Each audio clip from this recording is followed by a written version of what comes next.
কুমিল্লায় এতিম শিশুদের নিয়ে পিঠা উৎসব ও সাংস্কৃতিক অনুষ্ঠান হয়েছে। বৃহস্পতিবার রাতে ১০০ এতিম শিশুকে নিয়ে এই উৎসব হয়।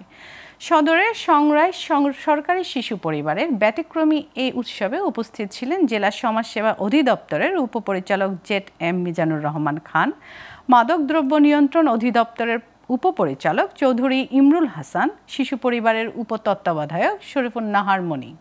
এ সময় নানা স্বাদের পিঠাপুলি ও পায়েসের স্বাদ নেয় এতিম শিশুরা।